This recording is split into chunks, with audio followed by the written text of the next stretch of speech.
Last week, the drivers of the Area Series took on the LA Coliseum for the All-Star race. This week, however, it's the last great Coliseum, the world's fastest half-mile, Bristol Motor Speedway in Bristol, Tennessee.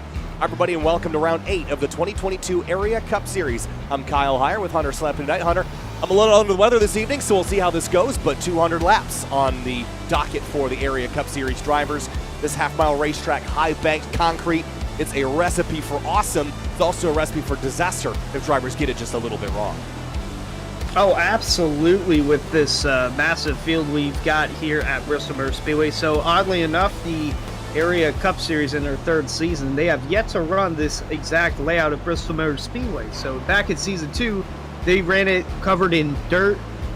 Quite a controversial finish to that race in itself. And drivers just prefer the concrete version of Bristol rather than the dirt version. So we're gonna base this off of what happened a season ago for the Lodge Box Series, because some of those drivers that participate in that event are going to be in the field tonight, and one of them, have to mention Ryan Hartz.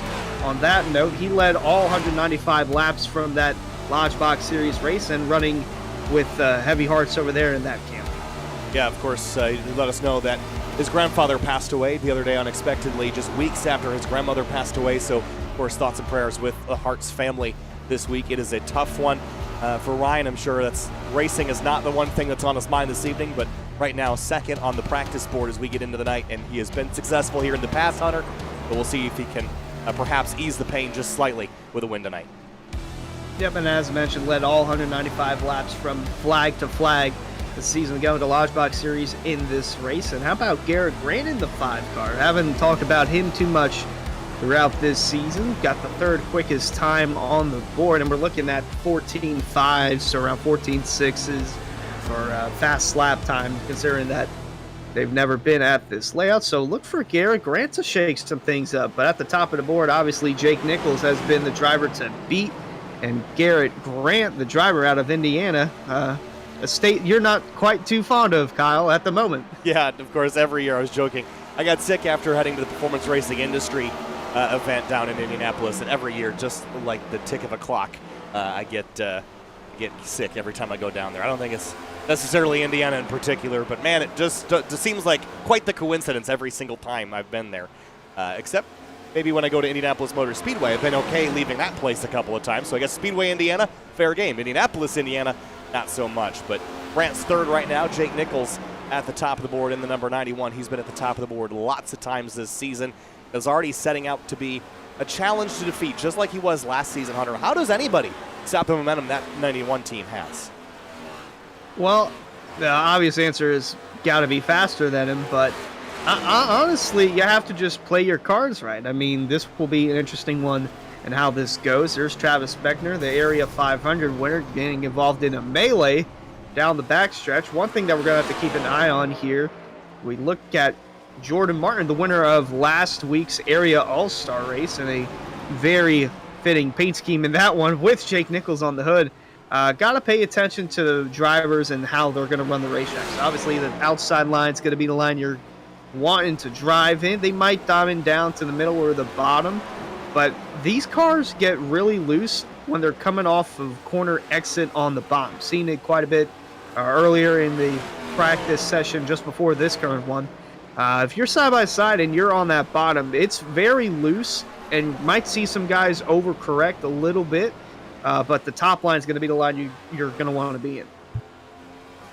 I think we might see some lines shifting and moving around a little bit throughout the night as rubber builds in, but the top, with this progressive banking that's been ground down just a little bit, still seems like the dominant place to be. Of course, on the bottom on restarts, you might be able to get something done with some fresh tires, but it will still be a challenge. We follow Michael Curhan in the number 24. 2 minutes left here in practice as we get set for our 200-lap event tonight, which could go by very quickly. It also could take a little while if we've got some caution flags to boot as well. Here's Ricky Springer, winner from a couple weeks ago back at Atlanta Motor Speedway. The Swedish Fish car right now running in 20th. I think he'd like a little bit more pace out of this 18. Yeah, obviously would want more pace out of that for the 18, but doesn't have to put in too much pace because of that win in Atlanta, so he's locked into the postseason.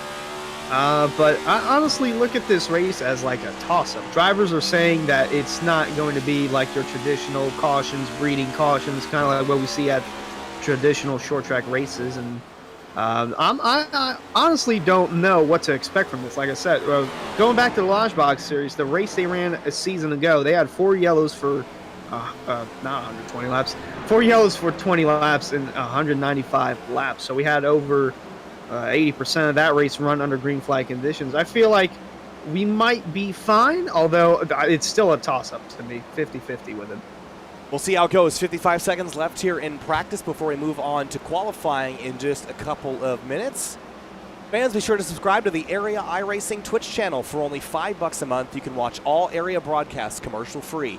You can also use new Area iRacing emotes in the chat. You'll also earn double channel points as a subscriber that you can use to redeem for free merchandise at twitch.tv/Area iRacing. Practice is finishing up.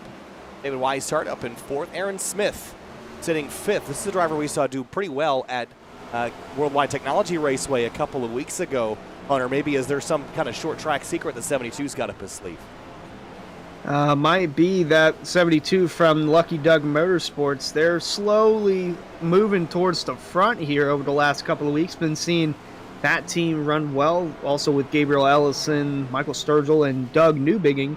So that team really starting to get things going as we're past the halfway point of the regular season. We only got 4 more races after tonight. Charlotte, New Hampshire, Pocono, and Talladega, which of course is a wild card for everyone to have a shot at winning. And going back to Jordan Martin, he actually was on the outside looking in the season ago at Talladega. Kind of wins in the biggest moments for him.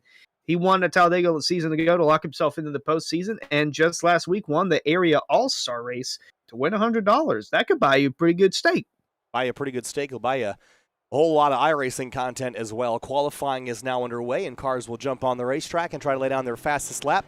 In the couple that they get, this is a really critical qualifying session, Hunter. Start up front, stay up front. That's how you get Bristol done. You start out back, you're going to have a tough night. Not just moving through the field and having to pass everybody, but staying out of trouble is so much harder when you got to pass 37, 38 cars. Yeah, one of those being Jake Nichols, because with this, he might have scraped the wall there coming out of turn 2, but with how fast he's been, it wouldn't surprise me if he's towards the top of the time charts throughout this entire session. So we got a 14.6 right off the bat with Jake Nichols, but looking at this second lap, it seems like this is going to set the tone for what you got to beat. Yeah, certainly. Jordan Martin having a little flash out there. Nichols across the line. It is going to be a 14.651. Goes slower. Weishart, though, goes faster on his second lap at a 14.613. Chris Rabel 4th. Aaron Smith in 5th for now. Here comes Ryan Hartz setting up for his first flying lap right up against the outside wall and beginning his flyer. Yeah, David Weishart was also in the Lodge Box race at this track a year ago. He got 6th place finish, so he obviously knows a thing or two about short tracks. And shout out Jordan Martin, just mentioned it, won the Area All-Star race, and he's continuing that high. Second quickest time right there, a 14.71 for Ryan Hartz. That goes and put him 8th quickest so far, and gets loose, taps the wall coming out of 2, and that might be it. Don't think he'll go faster than that. Now he's going to just slow her down coming across the start-finish line and go to Delonte Ballard from Solar Flare Racing. Yeah, Delonte Ballard 7th on his opening lap. See if he can go quicker on his second lap and perhaps join his Solar Flare Racing teammate up the board a little bit. Just slightly faster, and yes, he will start on row number 2 if no one else goes quicker than him in that number 21. Bronson Stafford and JT Poole now on the track. Here's Bronson in the Simrap Market car, our replay partner. And whoop, a little bit too high and just scrapes the wall on that opening lap, so he'll have to do it a little bit better on lap number 2.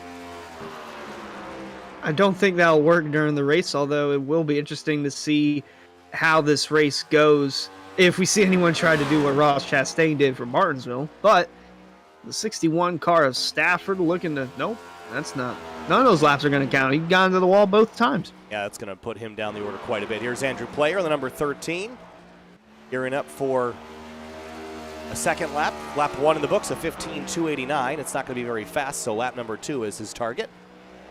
Get him up a little bit past 26th place potentially. Still got the throwback scheme from 2 weeks ago. Cup was off last week for the All-Star event, and player going to come across the stripe. 14.9. It's going to move him up to 24th. Here's Tom Bourne in the number 16, another Simrap Market car. Looking nice and shiny with the metallic overcoat here. Looking really good under the lights here at Bristol, Tennessee. And up to 16th place on his first lap, maybe faster on lap 2. It's kind of been a mixed bag of drivers that have been able to improve on that second lap versus their first. Here comes Bourne across the line. We'll see if he can do better than 16th. Up 300ths. That will put him up to 13th place. Yeah, it's really surprised me that for some guys, lap 1 is only their quickest lap, and that they can't improve on lap 2. We'll see if Dwayne Culberson can join his teammates Jake Nichols and Delonte Ballard as well, and Tyler Nichols, the other teammate from Solar Flare Racing, 15th quickest currently on the board. See what the 81 does. Final corner on his first lap for Culberson, and a 14.860. Does 22nd quick for Dwayne. His second lap, we'll see if he can pick up. Some drivers have, some drivers have not. For Dwayne, a 15.0, so it'll be slower that time around. Here comes Travis Beckner, the Area 500 winner. 8 races removed from that event now. It's been a long time since Travis has found his way to victory lane. And it could kind of all start here tonight. Another one, if he can just get up into that front. 14.729 puts him 14th quickest on lap 1. A few run-ins with some drivers in the Cup level that might be a little bit irritated with it. One of those being David Weishart, who's currently at the top of the chart. And it looks like Travis might be starting right behind the 33, currently 3rd quickest. Great lap for Travis on lap number 2 of 14.639. Alex Weaver now on course. About a dozen drivers have not put in times yet, with about 4 minutes to go. Still plenty of time with such short laps. Weaver a little loose there out of turn 4, and that will put him 24th quick on his first timed lap.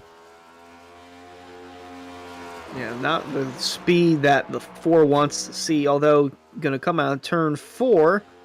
Going to see if he can improve on lap number 2. And it looks like it won't happen. So still 24th. About 200ths off. Here's Seth Noel on the number 1 in the Chevrolet. This is his first timed lap across the board. No time. He's starting lap 1. Now entering turn number 3. We're end up kind of riding that rim here and turn down off the wall on corner exit. There's a 14.681. That's a solid first lap. We'll put him 10th. Now this second lap, this is the crucial one.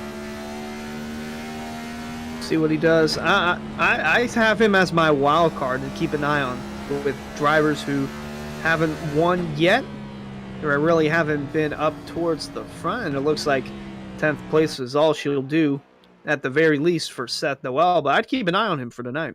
An eye on him as well as this guy, Matthew Bell, in the number 9.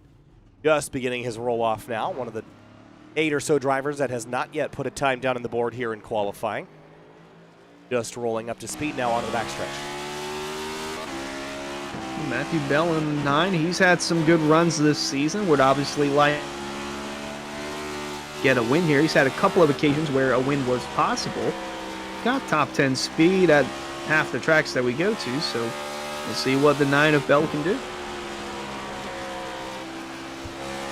Out of turn 4 on lap number 1, a 14.866. He'll want a little bit more than that. It'll put him 27th quick. Jacob Bell is on track, so is Shane Abbey. As Bell rockets off into turn 3. Final opportunity to put himself up the board here. Right now, row 14. 14.678, much better. That'll put him P10 and knock Seth Noel out of the front 5 rows. Shane Abbey goes 35th quick. Jacob Bell goes 25th quick. Shane Abbey spinning, smashing, crashing.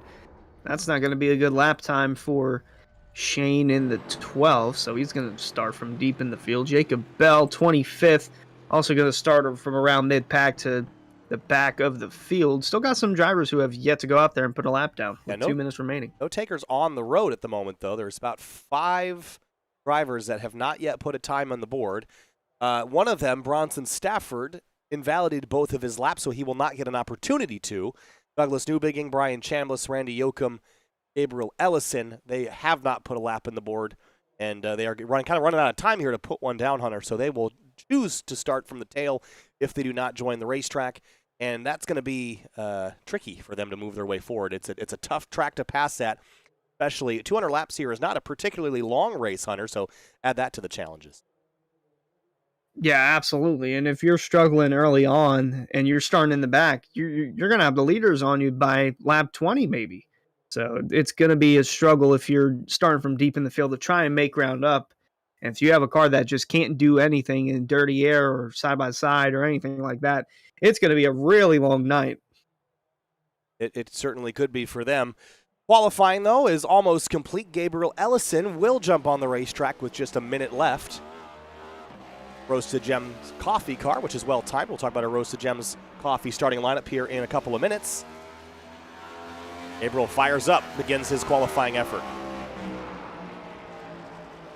And as mentioned, Gabriel Ellison and his Lucky Duck team, they've been coming alive as of late, showing some speed from all those guys, and see what he puts down for lap number 1. Coming across the stripe, it's a 15-second lap time. Going to be 37th quickest. We'll see if he can improve for lap number 2. Some drivers have, a lot have not. Runs the bottom. Interesting choice. Going to come off turn 4 in the 27 car. Going to improve a little bit up to 34th, but not the position he wants to be in. No, and I actually wonder if he's going to regret doing that, because I'd almost rather start completely dead last than start just a couple rows forward where you're really in the danger zone. You got people behind you and ahead of you. So Ellison will start in row number 17. We're about 7 seconds shy of qualifying being complete. So Chambliss, Newbegin, and Randy Yoakum will not take to the road. 4 drivers will not put times on the board. Of course, we saw Stafford invalidate the laps that he had a little earlier. So with qualifying complete, on top of the board and in pole position, as we get to our Roasted Gems coffee, well, we're going to wait a minute here and get the warm-up out of the way, but we'll go through our starting lineup here from Roasted Gems Coffee in just a moment. Fans, be sure to visit Roasted Gems Coffee for some of the finest coffee from all over the world. Use discount code AREA iRacing for 10% off your order at roastedgems.com. All right, Hunter, predictions on the night. Of course, we got that 91 who's been the dominant force in the championship so far this season. Can anybody dethrone him? He's not starting first tonight, but as you look at the championship standings and where that 91 is, he is out in front by 30 points over James Scioli. Notably, no Scioli here tonight. I was just about to say, I don't see James Scioli at all. So or Dom that's DeLeo, going by to be. The way. Oh, Dom DeLeo. I thought I saw Dom DeLeo in. He's just really down on the leaderboard. Maybe. Oh, there. Nope. Oh, there he is. Yes, he is here. But no second-place championship runner in the standings. That's going to shake things up quite a bit. That's going to allow drivers to possibly have a shot at Jake Nichols. As we're looking here, Scioli finished second in the Bristol race last year with Ryan Hartz in that dominating effort. But that's going to be the driver I'm going to look at, Ryan Hartz, for tonight's race. I would keep an eye on Seth Noel with that fast number 1 car that he's been doing. The last few weeks he's been really strong, and I will pay attention to those 2 guys.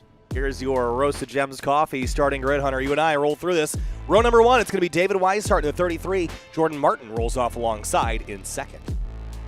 Then row 2, Travis Beckner going to roll off P3, and P4 is the man to beat, Jake Nichols. In row number 3, starting 5th, it's Delonte Ballard in the number 21. Tommy Ryan rolls off 6th in the number 99. Chris Rabel going to start 7th in the 29 car, and starting 8th is Garrett Grant in the 5. Starting 9th, it's going to be Brandon Bowie in the number 23, alongside Matt Bell in the number 9 car in 10th place. In row 6, Seth Noel going to roll off 11th, and Aaron Smith rolling off 12th. 13th place, row 7, is Rafe Slate's number 8.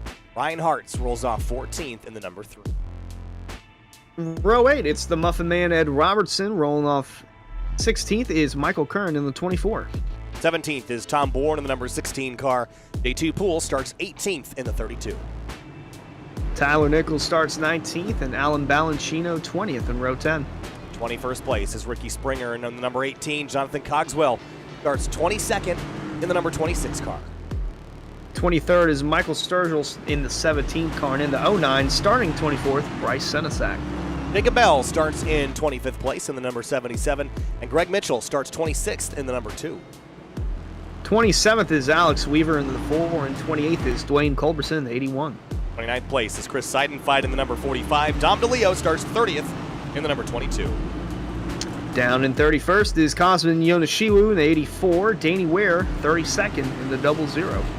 33rd is going to be Andrew Players, number 13. Gabriel Ellison starts 34th in the number 27.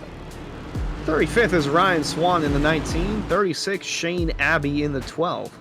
37th is Mark Patterson alongside Jeff Ryan in 38th. Here's Douglas Dubiging, Brian Chambliss, Randy Yoakum, and Bronson Stafford bringing up the rest of your 42-car starting lineup. The race is 200 laps long.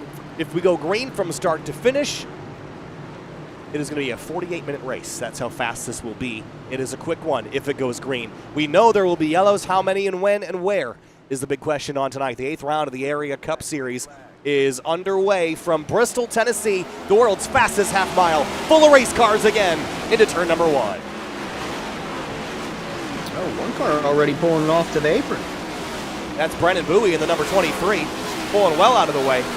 Maybe he doesn't want to be a part of any early race incidents, but lap 1 is complete. Weishart out in front over Jordan Martin as the rest of the field gets underway with their battles. Travis Beckner underneath Jake Nichols in the 91, trying to take away that position. Boy, Jake Nichols, I don't think he got that good of a start. Yeah, started 4th. He's still running 4th, but definitely did not take advantage of being on that outside lane. I think the start the inside really gave an advantage to the drivers on the inside lane. Behind him, Delonte Ballard as the caution flies. And some drivers towards the rear. Douglas Newbinging turned around. I think that is it. Maybe there's one more involved. Brennan Bowie, maybe. Yeah, maybe Brandon Bowie or something might be amiss with that car, but we saw him pull low as soon as they got into turn 1. Take a look at our SimRep Market replay, trying to dissect what happened here, and it looked like it might have happened a little further up the road. Andrew Player, Mark Patterson, yep. And then down in, that's Ryan Swan, I believe in the 19, nowhere to go. Mark Patterson kind of, I think, is catalyst to all this here somehow. The 37 and 13, and then the 51 kind of slid off the wall there, and that's what kind of triggered the accident. So early caution here, slowing things down way towards the back of the field, but maybe Bowie, again, strange for him to drop all the way to the tail, especially when you had not a bad starting spot to begin with. I'm not quite sure I get that, but maybe there's something wrong that we can't see. Yeah, I'm still confused as to why he did that. Nonetheless, though, caution out early at Bristol, and actually looking back at the replay, Ryan Swan got loose on the bottom and pulled already to the apron of the racetrack, and then just got sideswiped. Yeah, not good timing for some of those drivers there towards the rear, but early moment to slow things down, and 5 laps out of 200 are already complete. Have a quick look at the weather on the evening. Not a lot of changing conditions tonight. It's relatively warm, 81 degrees Fahrenheit in the air, 82 on the racetrack. About 65% humidity, but this weather will not change a lot over the course of the evening. What we could expect to see is some of the lines shifting and changing throughout the evening with rubber being laid down, but I'd expect that top to be the place to be most of the night. 100%. That's going to be the place that all the drivers are going to want to be at. And as for the incident, we're looking, and they're saying it's a racing incident, so no EOL will be given out.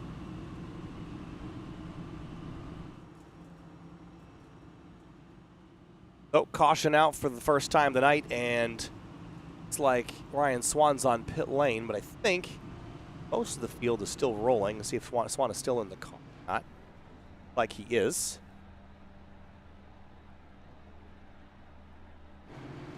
So it looks like we don't have any retirements out of this group.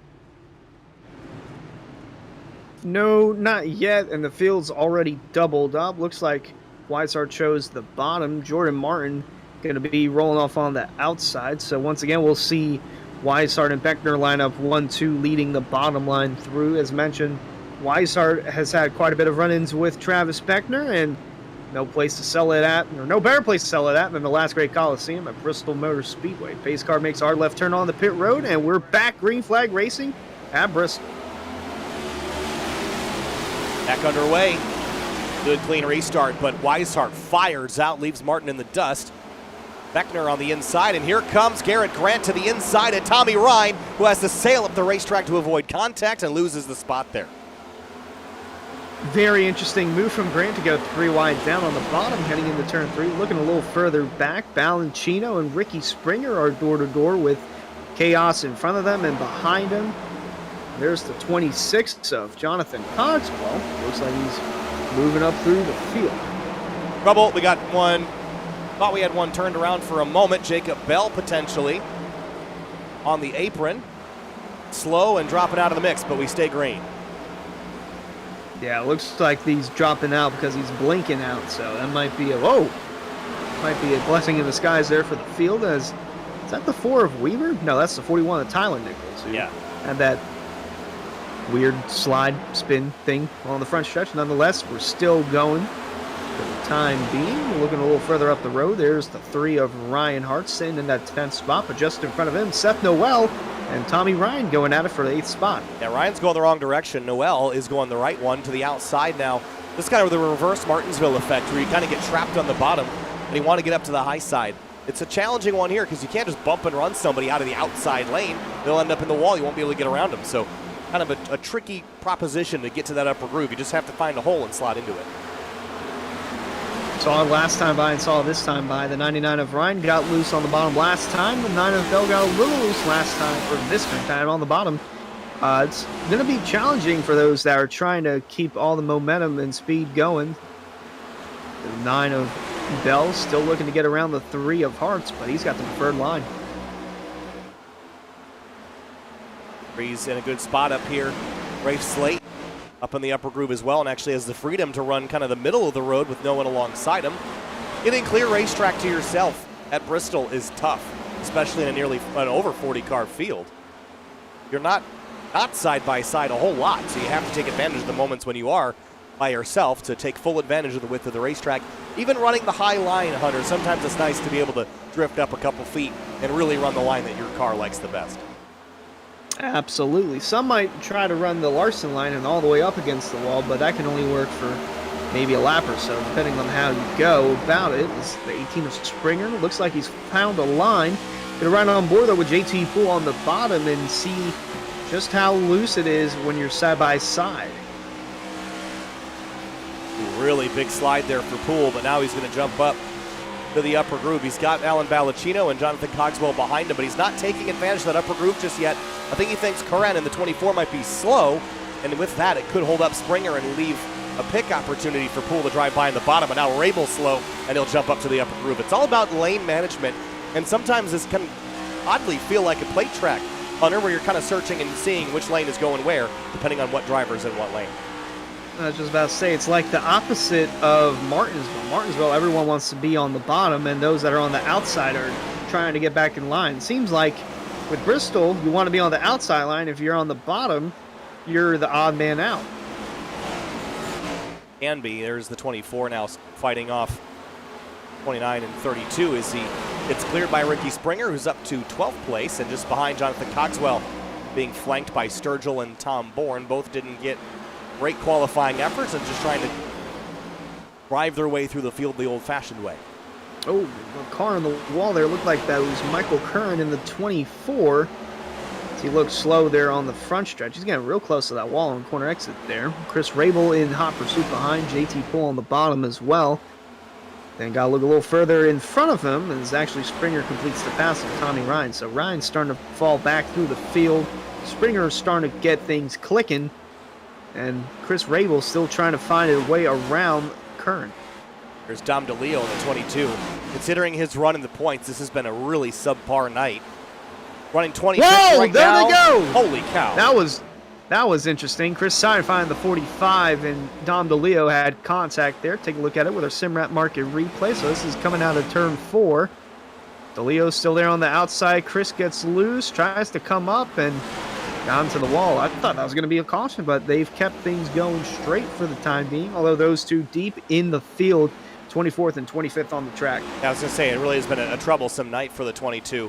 Not a lot of track position to play with, and now some damage to boot, more perhaps for the 45, but they'll both live to see the next lap. Up front, it's still David Weishart leading comfortably over Jordan Martin and Jake Nichols and Travis Beckner. Delonte Ballard's 5th, and then comes a whole host of cars battling for spots. Here's Tommy Ryan and Ricky Springer going at it. Springer is moving forward really quickly. Started 21st, up 10 to 11th.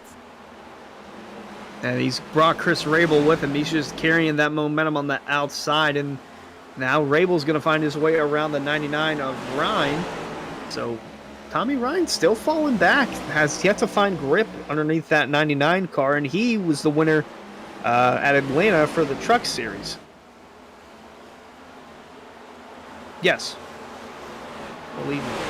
BT Poole following again on board with them here as we watch this battle just outside of the top 10. Laps are clicking away pretty quickly here, working lap number 31 of 200. Good battles beginning to form around the racetrack. How will these cars transition over a run, Hunter? I heard the drivers were saying the cars tighten up over the course of a run, which is probably a good thing for their drivability. It just will make battling pretty frustrating like we see for second here between Martin and Nichols. Yep, Jake Nichols, we all know it, the longer the run goes, the faster that car gets somehow, where most slow down. And you can see Jordan Martin's trying to get that outside line rolling. That is the way around the track, but Jake Nichols managed to pass Jordan Martin on the bottom, and a little further up the road there you see the lap traffic right in front of our race leader David Weishart. So it's about to get intense here. Mark Patterson actually got into the wall coming out of 4. So this will be interesting seeing the leaders navigate their way through this. He hit the wall pretty hard out of turn 4. He's already got some damage, and Weishart going to have to navigate this very carefully. There's still pretty fervent battles going on here in the field. Well, that's Andrew Smith in the Aaron Smith, excuse me, in the 72, just pulling down. He started inside the top 5. Yeah, not sure what's up with that. The 72, he's hit pit lane once already, and well, here, that's why, just now. Interesting as to why he's pitting, though. Can you make it from here at 170 laps? I don't know. Seems weird. Now, there has to be an internal issue there, because we had a caution within the first 2 laps of the race. So I'm not sure what's going on there with the 72. Nonetheless, it's going to be a tough hole for him to climb out of if he can. And Jake Nichols, you saw that gap was at 1.5. It's now down to 8 car lengths of a second as we ride aboard the 91. Yeah, Jake is just eating up this lead. Weishart's got to do all the hard work right now, slicing and dicing through the field. There's also some really heavy battle here for 16th place. Look at this mess as we work lap number 38. Bourne and Sturgill at the pointy end. Ricky Springer, he's fallen back a couple spots to 15th place. So it's getting pretty dicey back here for sure. And Weishart is not all that far back from having to get through all this as well. 18, 17, and 16 all battling for 15th. And then right behind those 3, you got the 4 of Weaver's going to dive down to the bottom. Tom Bourne, though, in the 16. You got a great shot from the drone here as they work their way through 3 and 4. Bourne going to get around Springer. Weaver down underneath, trying to get around Springer. Cosman Yonoshibu trying to get his nose in the mix as well. That Cosman just throttled in there into turn number 1 to try to gain some ground, but had nowhere to go. It was between the 17 or the 4 or the lift. He chose the lift here as we work our way towards the 1/4 mark of this race. Virgil bounces off the wall and slows up a little bit. Oh, he's still in the wall. Rim riding it, basically. Yeah, whoa! Going to slow the drivers up behind him, and like I said, this is close enough behind Weishart that if they crash, David's not going to have a whole lot of time to react. So even as the leader here, you've got so much going on ahead of you that can happen so fast. You're only going to get a couple seconds to respond as he's behind the lap traffic, and here comes the 91 to the inside, and Nichols will take that opportunity, use the 13 as a pick, and go to the lead. Andrew Player certainly was a player in that. We'll take a look at the replay here. Nowhere to go for Weishart. He just got up to the bumper of Player, and that actually might have just sent him in the wall with with the leader all over his bumper. Nonetheless, Jake Nichols taking advantage of that and taking over as the race leader on lap 44. Now he will go to the top spot and begin to drive away, but now he's got to deal with all that traffic. And by the way, speaking of traffic, Ricky Springer is falling back even further. He's in a 20th place now. But his initial launch is really working against him now, and I think he's the cork in the bottle here as we're double wide for 20th spot. Yep, and Dom DeLeo's in this mix as well. He had contact with Chris Seinfeld earlier. It has not affected the speed underneath that 22 car. That's Cogswell going around the 18 of Springer, and poor Gabriel Ellison has nowhere to go in this. Actually, you know what? No, that is Michael Sturgill. My apologies. Sturgill in the 17. This battle is just getting fiercer and fiercer every lap. And now they're going to have the pressure of Nichols from behind. So I imagine this is going to get even more fierce as they sense the impending pressure of going a lap down. And once you go a lap down here, Hunter, it doesn't take very long for the next driver to go a lap down, trapping you a lap down for what could be the rest of the race in a race this short. So it is imperative that drivers stay on the lead lap and with every fiber of their being, and right now they're going to be fighting it out. This is their chance to stay up there. Yeah, this might be a caution here with the leaders catching up on this group. I'm not sure. Oh, yep, there they are right there. Jake Nichols just came out of turn 4. He's about to catch this. When they're running side by side like this, there's nowhere to go for the leader. So you just have to pick whichever line is moving the quickest, and that might have to be the bottom. But if they're 3 wide up in front of you, like they are just up the road, you're in a really tough pickle. They're still 3 wide up there. They're really tight. Well, slip and slide. There goes the 2 of Mitchell. And into the wall in the back straightaway. He will get back rolling, but that is exactly what will happen. And from Jake Nichols' perspective, the focus here might just be to pass him as fast as you can, because this is not going to sort itself out anytime soon. You just need to rush your pass, get it over with, and then have it all in the mirror. Yeah, definitely don't want to be in the middle of that, as we just saw Mitchell spin to the inside wall, and there was no yellow for that. So just like that, we're a quarter of the way through Bristol. Only had 1 caution, and that came out on lap number 2. Very tight racing right here. Springer still falling towards the back, and Brandon Bowie nearly getting into the 61 there. Yeah, really. Bronson Stafford. Really tight quarters there, and still not exactly sure why Bowie dropped out of the front 10 where he started. But he has since moved his way back up into 27th and has a lot of work left to do, and he could go a lap down here. But Nichols is trapped, doesn't really have anywhere to go for at least the time being. Riding on board the 91 of Nichols, he's chosen the outside line, and not really sure if that's going to pay off, because the 18 of Springer, he is stuck up high and has not found speed. So this might help Weishart unless the 91 can somehow get to the bottom, and it feels like he can, but he's sticking with that top. Yeah, Weishart's trapped behind the 41. He's in a solar flare sandwich, because there's the 81 of Culberson right underneath him, so he can't even go low. Yeah, I'm not sure he'd be able to go anywhere anyway. He's just trapped. Laps are taken away pretty quickly here tonight at Bristol, and Jake Nichols is just completely stuck behind lap traffic. Now Weishart gets some clear road to the left. Double zero Danny Ware, that's in front of Jake Nichols, and now Weishart's caught up with Ricky Springer. It'll be interesting to see how he gets around this with the 25 card down low.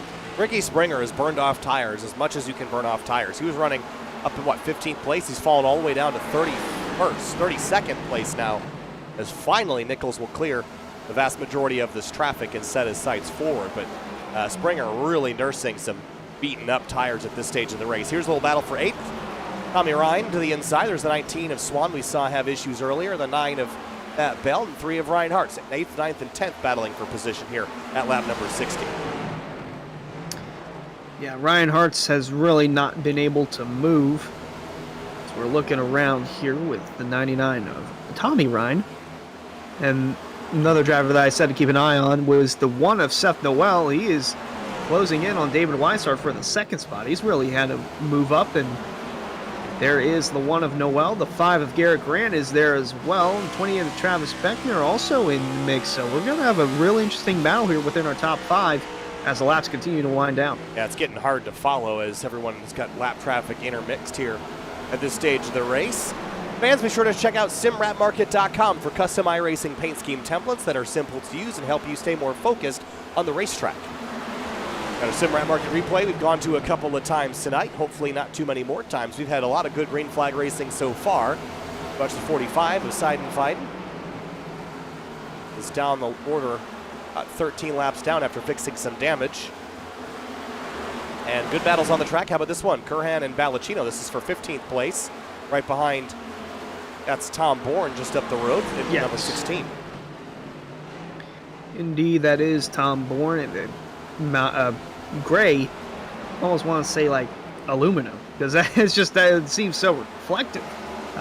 Really nice looking paint scheme there. Simrat Market number 16, by the way. Yeah. And it looks like Aaron Smith is disconnected. He's out. Jacob Bell also out. Oh, Sturgill is race. also out as well. So he was running up in the top 20, but has called it a night. Yeah, Sturgill was up near the wall, couldn't get out of it, so obvious issues there with the 17. There's an affiliate for that, Jonathan Cogswell in the 26 car.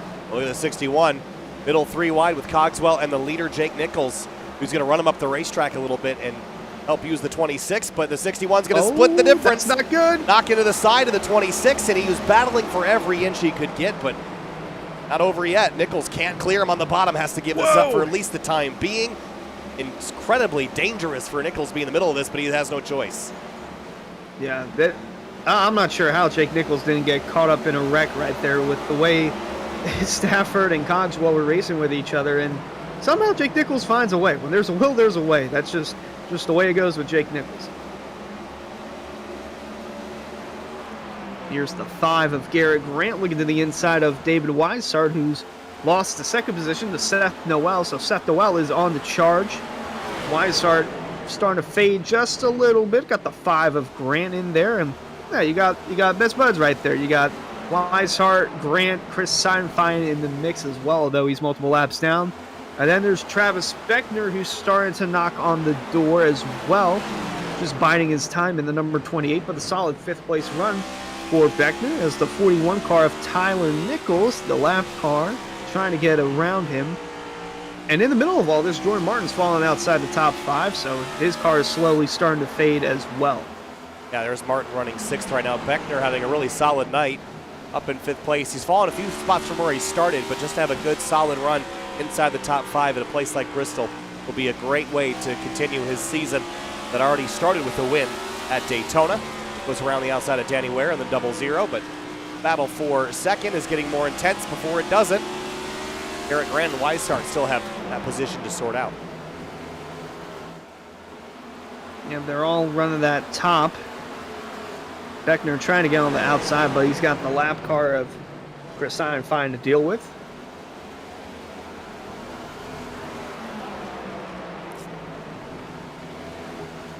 Grant to the inside now, trying to make that bottom lane work, but this late in the run, your tires will be so beat up that I just don't think you're going to have any pace down there. He's running the middle, trying to find a compromise of shorter distance and faster speed. But until Weishart burns him up a little bit more, you see the 45 trying to throttle up and gain some ground, but just doesn't have the tire left. I'll say at this rate, we might have to see some green flag pit stops. I don't believe these guys can make it to the end without pitting at least once for fuel. I think after that, then they'll be good to go.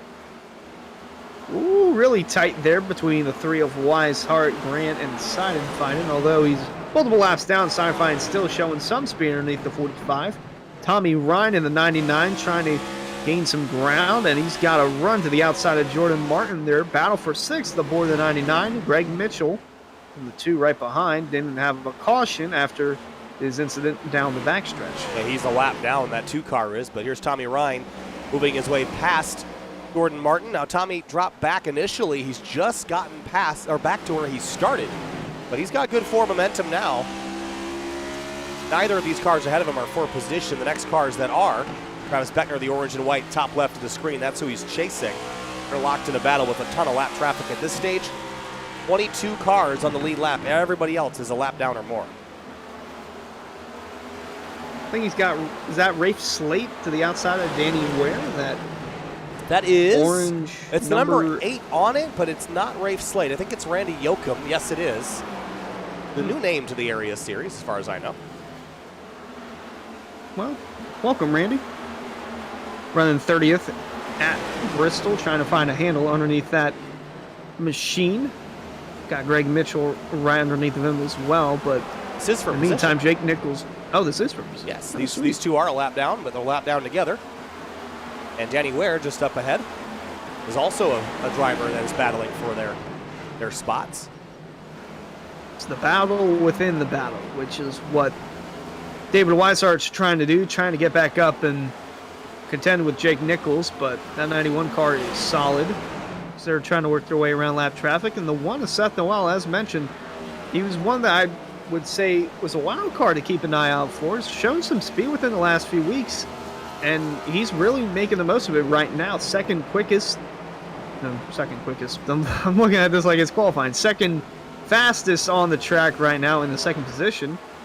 And it looks like the 45 of Sci-Fi might have come down pit road because he's looking pretty fast there. As look at the 16 of Tom Bourne, the 24 Michael Kern, battle for 14th. Tom Bourne kind of stayed around that mid-pack area, same as Michael Kern. So both these guys just riding it out. This race is sailing by. This is great green flag racing here, working lap 86, about 15 away from the halfway point of this race. Up front, it's been Jake Nichols for the vast majority of the night. He has led 43 of the 86 laps. David Weishart has led the other half as the caution comes out right on cue, and it's Garrett Grant. Well, Garrett Grant was running right behind the 33 of Weishart, so unless this has to be a lap car or maybe Travis Beckner. No, he just gets really close. Okay, so checking up for the 13 of Andrew Player is the 33 of Weishart. The 5 was not expecting that. They get close, make contact, and around goes the 5.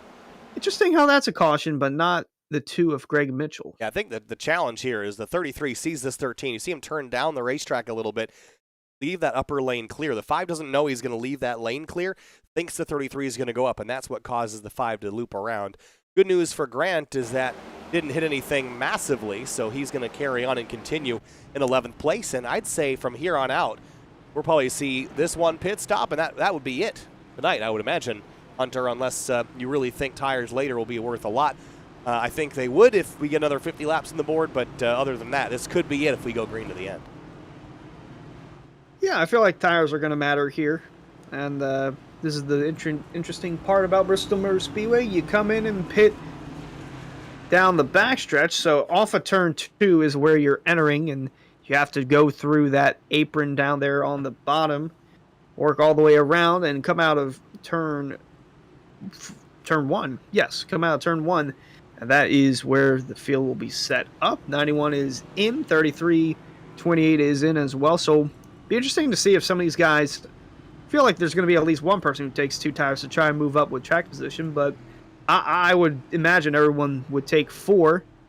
So race off pit road goes to the 91 of Jake Nichols. No surprise there. And it looks like Seth Noel is off second. 33 of Weishart is off. Don't know if he beat Travis Beckner or not. Looks like it's going to be Nichols, Noel, Beckner, Abbey. Well, Beckner, Weishart, then Abbey 4th and 5th. I think Shane Abbey's just now pitting. I think he stayed out to lead a lap. So with that, we'll take a moment. Fans, be sure to check out rickshotsauce.com for some of the best hot sauces made locally in South Florida. Be sure to follow the Rick's Hot Sauce Rookie of the Year battle in the Area Cup Series and see who will take home the $100 prize as the highest finishing rookie point standings. We're going to step away for a brief moment. We'll be back with the restart here in just a moment.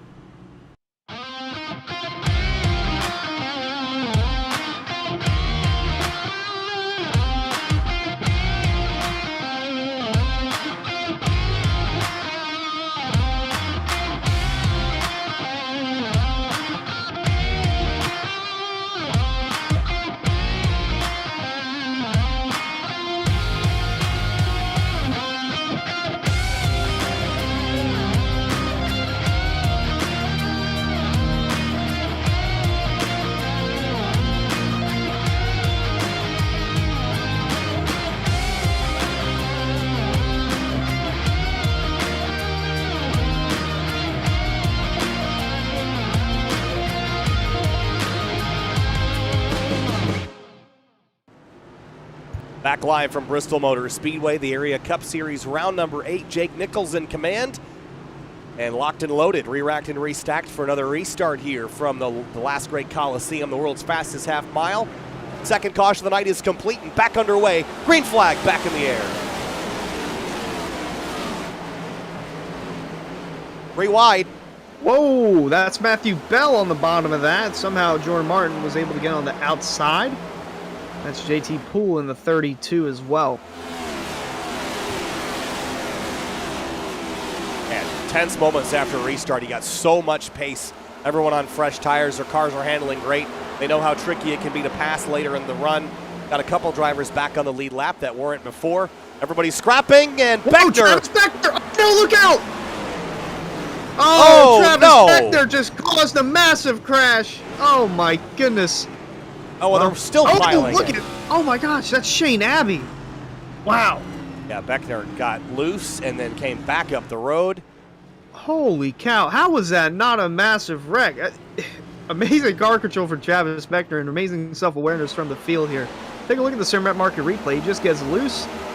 Coming out of 4. Right here. Man, I thought he was about to just pile him up big. So Tom Bourne, nowhere to go. That's Rafe Slate, nowhere to go. Here comes Shane Abbey. Woo! He got a piece of it as well. Yeah, Bourne couldn't find the brake pedal. Bourne had nowhere to go at number 16. Completely unsighted here. Go back and watch his perspective.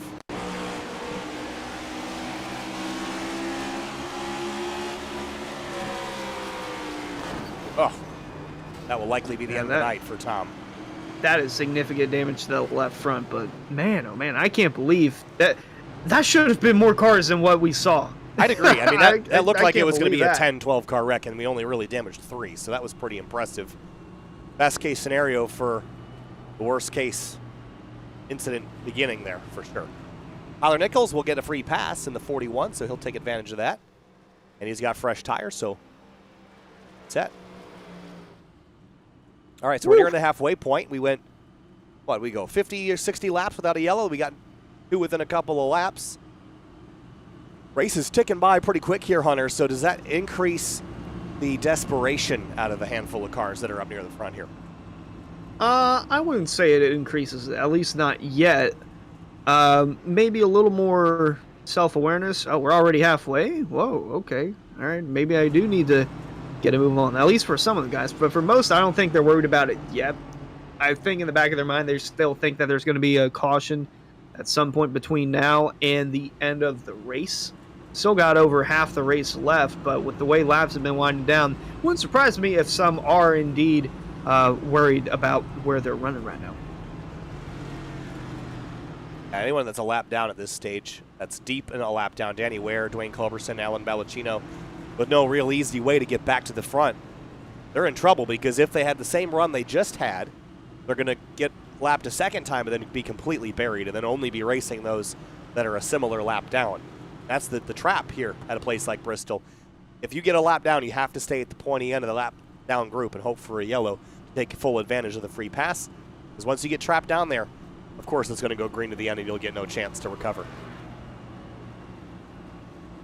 Yeah, we'll have to see when the race goes back green, but look at the 99 of Tommy Ryan. He's worked his way up to 3rd, the 3 of Ryan Hart's all the way up to 4th. Jordan Martin in the 5th. We've had some shakeups behind the front, too. Yeah, the pit stop sequence we just had kind of shook things up a little bit, brings the 3 and the 99 a little closer to the front. We'll see what kind of pace they've got. It was the 33 setting the pace, but Weishart is now down in 18th place after that most recent pit stop sequence. Let's say, did he come back down pit road? Not sure exactly what happened. Could have been a penalty as well on the previous stop, but either way, he ends up down the order. Has some work to do. Other than that, it's been mostly Jake Nichols leading the way. No surprises there based on his season so far, but everyone's trying to dethrone him and keep him from basically clearing out the season wins column like he did last year. Pace car's off, working lap 100. Next time around is halfway, and we're back underway from Bristol.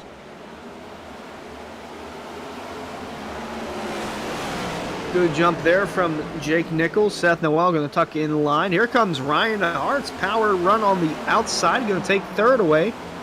Oh, and Tommy Ryan in the 99 getting really into it with, I think that's JT Poole. Yes, JT Poole's got it. Seth Noel went to the lead. Got the lead away from Jake Nichols. And, wow, 99 threw a big block there on the 11 of Jordan Martin, trying to keep him behind Delonte Ballard around the outside here. Matt Bell sneaking up into the mix as well. Yeah, we're starting to see some real shakeup here. As you mentioned, Seth Noel, the new leader. Delonte Ballard, Matthew Bell trying to work their way on the outside towards the front. Jordan Martin going to follow in pursuit. Oh, of that. trouble, 32. Bye. He's in the wall hard on the front straightaway. And keeps it straight, but that was a big contact there for him. That is indeed huge, and take a look at a quick replay of it. And Delonte Bauer just gets loose, comes down, nowhere to go for the 32 of Poole. Did a good job keeping it straight, though. Will stay green. Now Ballard on the inside of Gordon Martin for fifth place. He was looking for fourth there for a moment. It's just held by the 9 of Matthew Bell. Looking a little further back here, the 24 of Michael Curran. 27 of Gabriel Ellison battling for the 11th spot. Don DeLeo right behind as well with Rafe Slate in the number 8, looking to take away that spot. And David Weishart slowly moving up to 15th, following the footsteps of Dom DeLeo.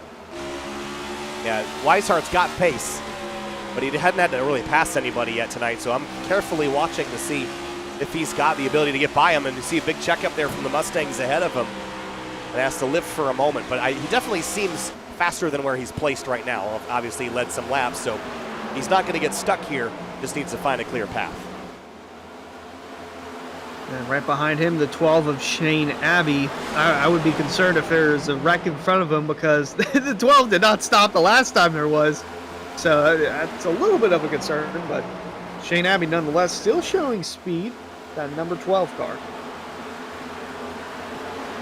Good battles back here, and for the front, Seth Noel's beginning to kind of lay down some laps here, but Jake Nichols is creeping back into the picture, just half a car length back, and look at the run he's got to the inside at turn 1, and he'd do it on the bottom. That might open the door for Ryan Hartz to sneak in and take away second, although for now, 91 of Jake Nichols still fighting on the bottom. Noel going to have the run off the corner, leads that lap, but for how much longer? Oh, Hartz takes the spot around the outside, goes to second place.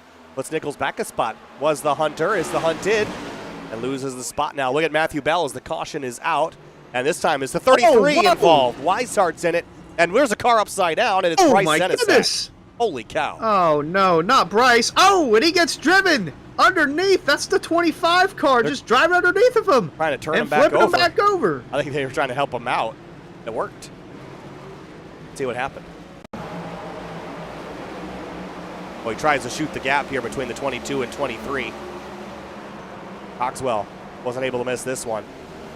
And then the 2. And Mitchell has already spun out towards the bottom.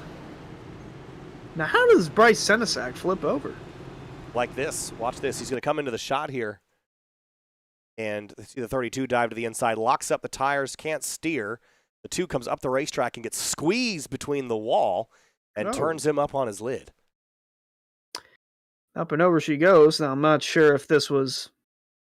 No, probably not intentional by the 25, but it worked at out that point... for the 09, by the way. I think that was actually helpful at the end of the day. Oh, no, that was definitely helpful for Bryce's part. Mitchell getting ping-ponged around, and then... Hello.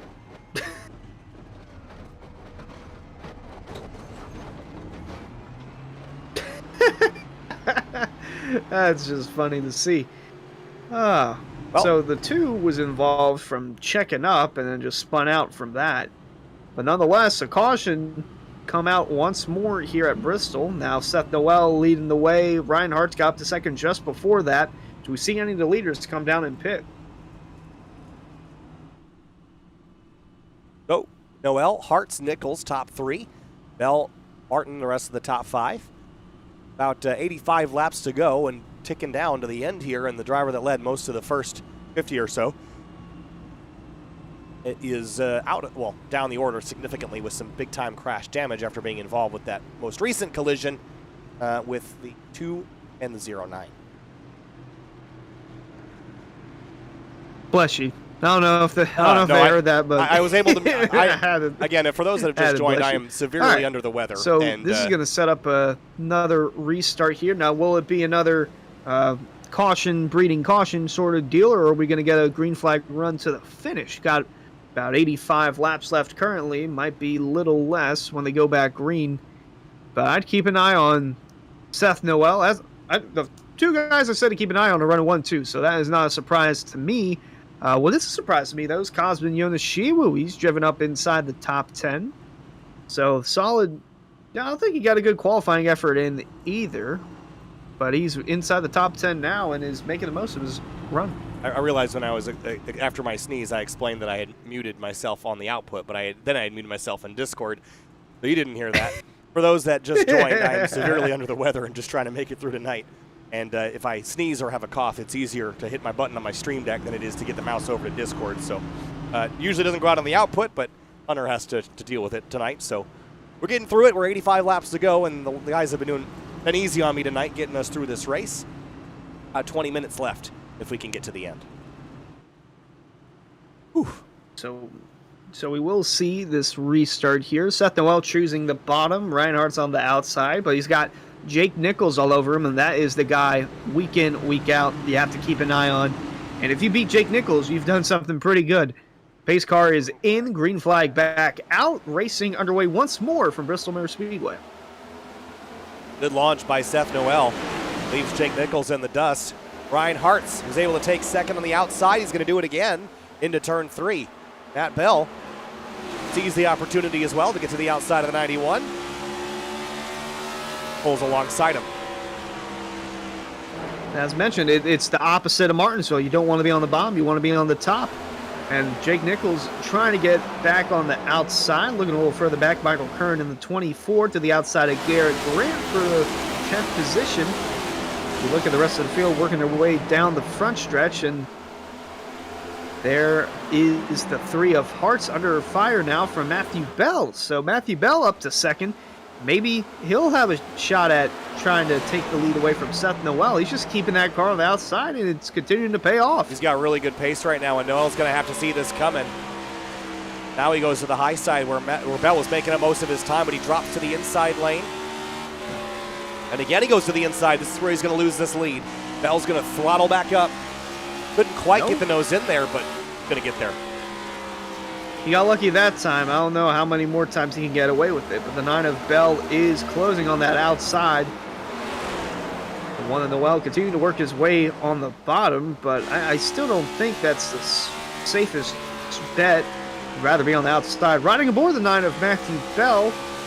Looks like it's starting to slow down a little bit, but still the momentum from the outside just carries you through the straightaway. Oh, there he goes. He throttled up mid-corner. Yeah, he got in the throttle really soon and was able to beat the 1 back to the outside wall, and now Matthew Bell is going to take this lead away pretty easily. To move Matthew Bell to the top spot, and for the first time tonight, he's going to lead a lap. It will be interesting to see how they navigate through lap traffic if and when they do on this run. As we motion a little further towards the back, Eric Grant has fallen outside the top 10. Running in the 12th spot, got Gabriel Ellison and Rafe Slate closing in, but they're in a battle of their own with JT Poole.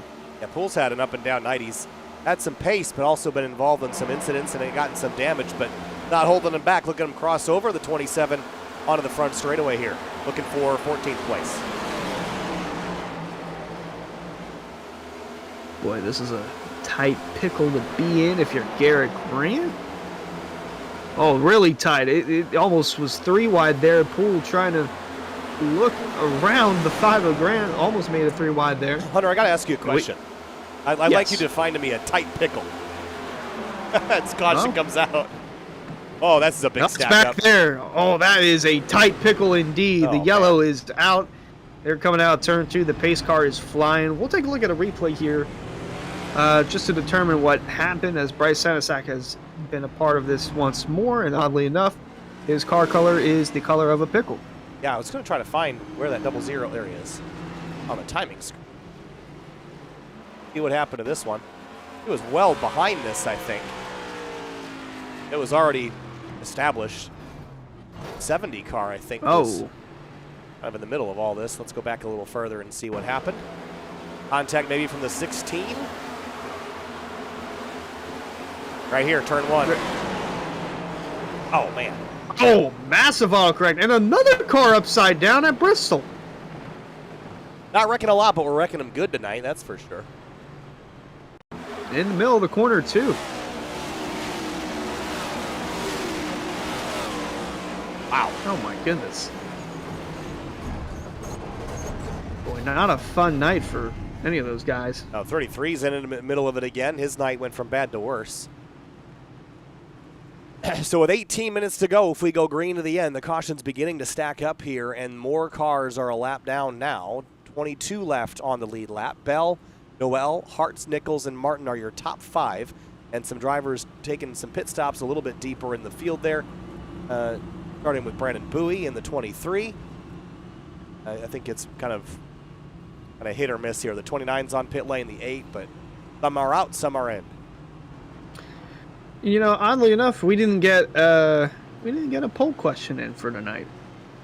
So, looks like we just now got one in. So currently, you can bet on who will win the race. So you can select either Jake Nichols, Ryan Hartz, Matthew Bell, Seth Noel, or other. So you can type !bet, and then those options: Nichols, Hartz, Bell, Noel, or other. Bet as little as 10. Or bet as many as 10,000 channel points. It's only got maybe another 2 minutes remaining, so if you want to get your bets in, get them in now. As the field paces under caution, under 70 laps to go. This one's far from over. I'd say so. 70 laps left, and let's get this in before we get back underway. Fans, be sure to check out area iRacing.shop for merchandise to represent your favorite driver. Shop from our selection of t-shirts, sweatshirts, hoodies, stickers, and more at areiairacing.shop. All right, well, my throat is feeling better. My nose is stuffing up, so I'm going to starting more nasally now as we get towards the end of this thing. Almost there, almost through the night. I'm about ready to hit sack again. But 70, make that 68 laps to go next time around at the restart. Matt Bell, Seth Noel are on the front row. Bell on the bottom, Noel on the outside. And no driver that has led more than 40 laps is currently leading. It's some new guys, the 1 and the 9, that have been trading it back and forth, and Ryan Hartz right there in the mix as well.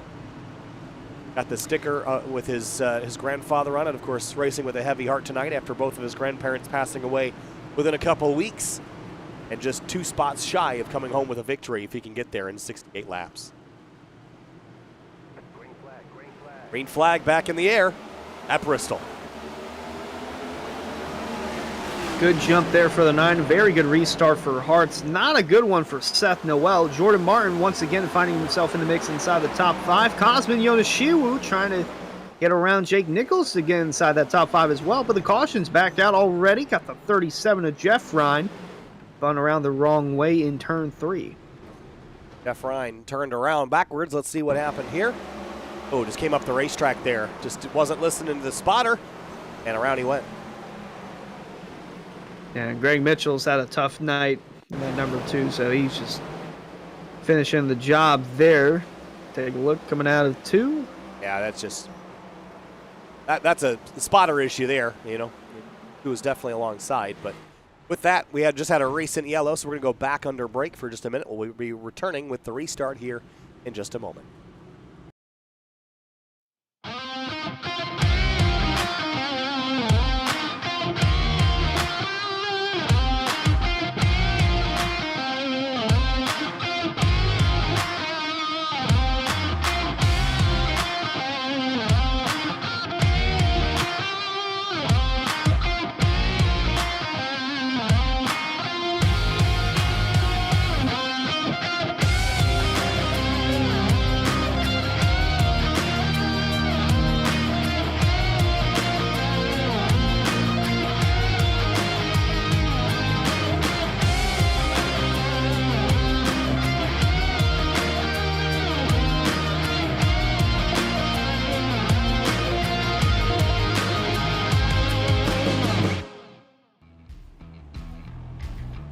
Back at Bristol Motor Speedway in Bristol, Tennessee, the Area Cup Series heads to the world's fastest half mile, just about 65 laps away from the end of this one here tonight. The sun has set, the stars are out, they're on the racetrack at the moment.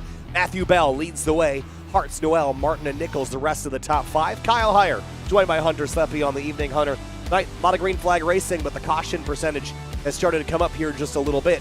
Drivers are feeling that desperation as the lap number ticks down.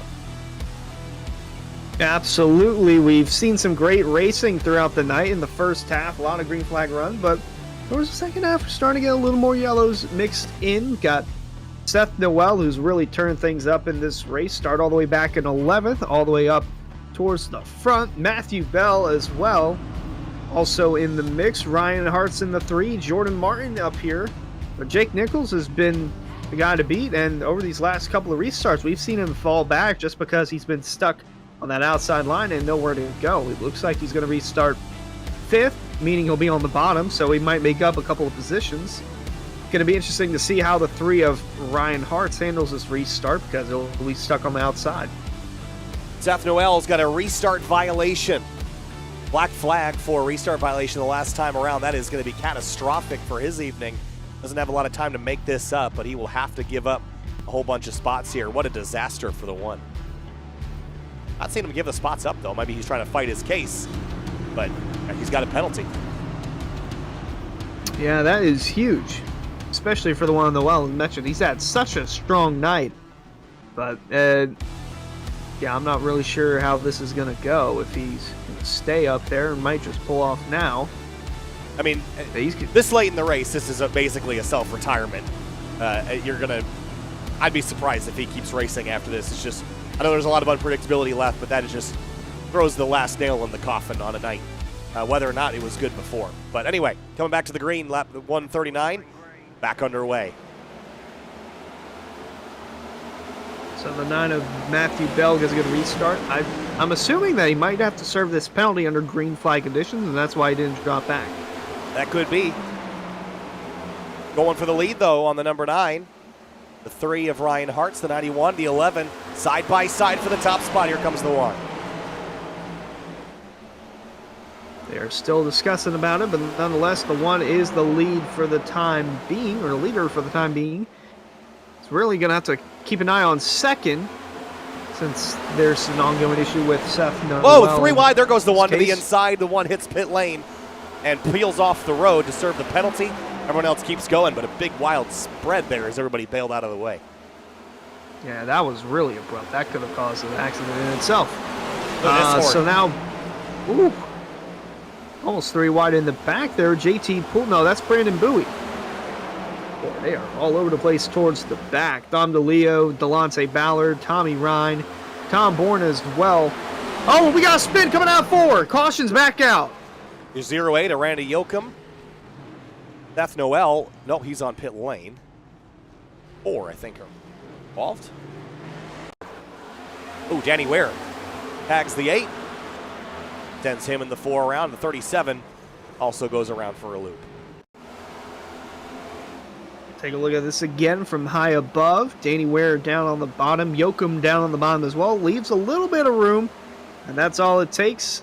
The 4 gets involved, and then the 37 checking up, and trying to avoid it. That's just classic Bristol there. Even a car width plus a 10th, and a driver taking a car width plus an 11th. That's it. So now we're going to have to keep an eye for Seth Noel and see how this shakes up the 1, if he can come back towards the front. Yeah, it's going to, well, it would help him out. If everyone came to pit lane, he could take a wave around, but he's not going to be able to do that unless everyone else ahead of him pits. That I don't see as likely. Is he only 1 lap down, or 2? Just 1. But he's behind about 4 other cars: Cogswell, Culberson, Ware, and Yoakum. At this rate, with the cautions coming out like rapid fire, he might be in a position to get back on the lead lap and salvage a good finish, but it'll be interesting to see if he can do that as caution flies. Once more from Bristol, Matthew Bell still leading the way. Ryan Hart, Jake Nichols, JT Poole was caught up in a crash or 2, and now he's inside the top 5. But I think we got some cars coming down making pit stops, so that might be a reason for that. Yeah, there's a handful of drivers on pit lane, but nobody major from up front except for maybe Garrett Grant coming on down. These fresh tires could prove to be important later in this race, Hunter, if we go green and maybe get one more yellow in 15 or 20 laps. Beyond that, I think I'm staying out no matter what. Yeah, I would stay out too. But it'll be interesting to see how this affects the 5 and those that pitted. If we go green the rest of the way, somehow this is going to swing in their favor. And green the rest of the way means that this race will be done in 13 minutes. That's how quickly 50 laps can go by here at Bristol. And about double that if we have a bunch of yellows. So we're still not that far away from the end. Bell, Hartz, Nichols, Poole, and Martin. Got my money on this 3 car. He's looking really solid right now. So is the 9. But I like where the 3 is at. I like he's got a little something extra to drive for tonight. I think he's in the best position of anybody to take home a victory this evening. Indeed. That was the car I had. 3 of Ryan Hart's. Mentioned the Cup Series did not run this exact layout. They ran Bristol dirt. So this is the first time in the 3 seasons of area iRacing that they've run Bristol concrete for the Cup Series. And Ryan Hart's dominated this race in the Lodge Box Series a season ago, led all 195 laps from flag to flag action. So he'll be restarting on the outside line, though. Matthew Bell on the bottom. Going to be interesting to see how this one goes. Nearing 50 to go.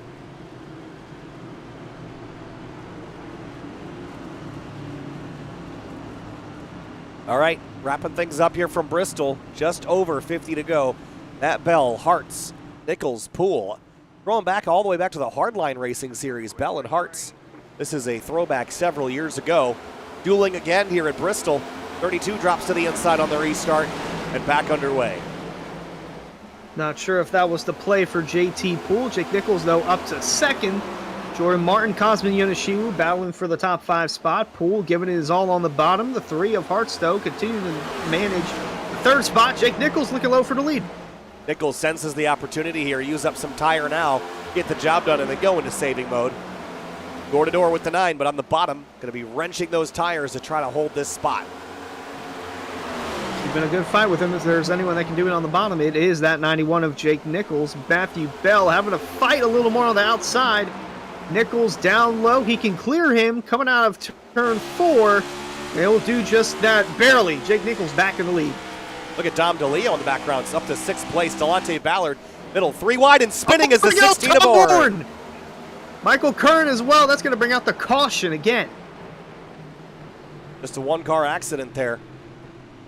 But it started as a whole bunch of cars on top of each other. Here's a look at it. Just pushes up into the 8, spins down into the 24. 16 did a decent job hanging on to his car, but spins out Michael Curran, and he will drop down to 23rd place. Well, this is going to help the 1 of Noel with all these cautions. Again, back on the lead lap. Not sure if he'll be in a good finish, but with the way this one's going, it might. He might still salvage maybe a top 10 out of this. Well, chance. At this rate, yes.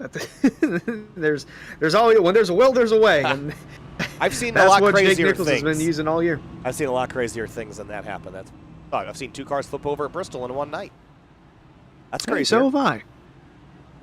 When was that? I think it was 50 minutes ago, maybe. A little more, a little less.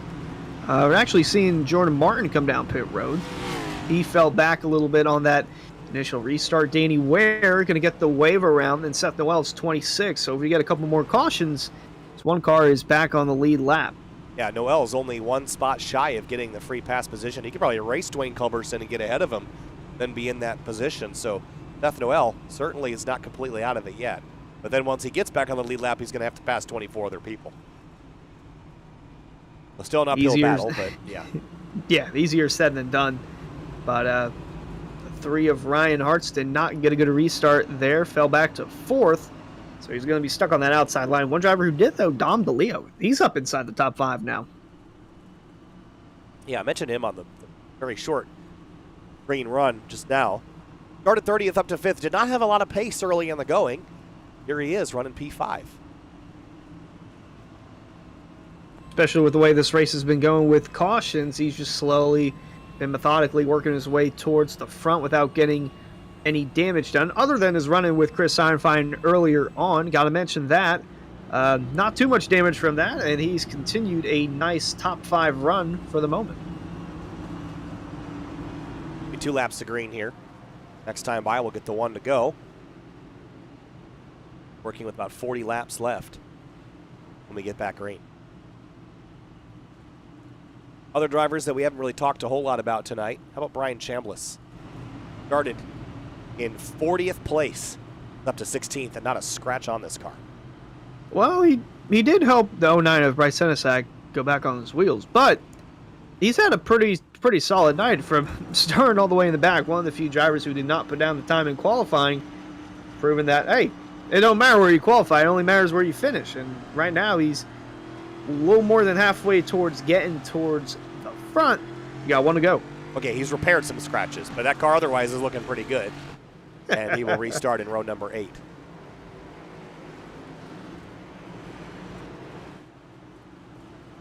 So the 91, Jake Nichols, going to elect to restart the race on the bottom, and in a almost similar looking paint scheme, JT Poole going to restart right behind him. The 9, Matthew Bell, going to restart on the outside, but it struggles on the initial restart if you're on that outside line. So we'll have to see how this one plays out. Going to be nearing 40 laps to go from Bristol Motor Speedway. Pace car, hard left turn on the pit road. Jake Nichols leads us back under the green. Underway again from Bristol. 43 laps to go this time by.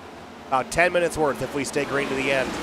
Everybody fighting for inches to make it to the front. Jake Nichols leads away after losing the lead midway through the race. He's back in control. We approach lap 160.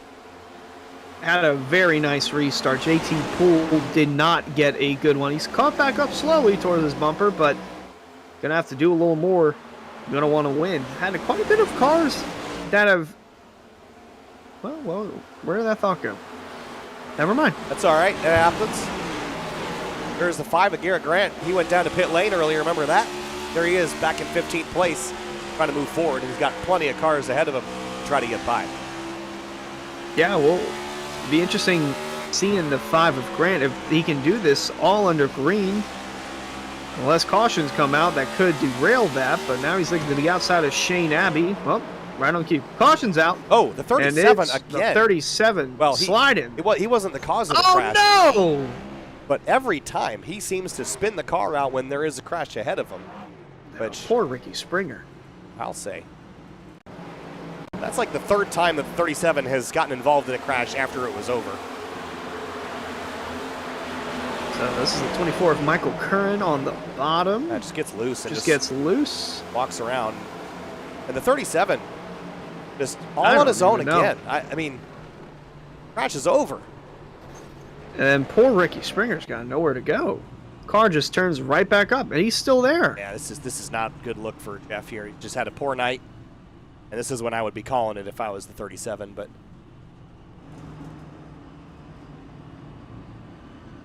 Jake Nichols leads the way. Poole second. Bell, Ryan, Hartz 3, 4, 5.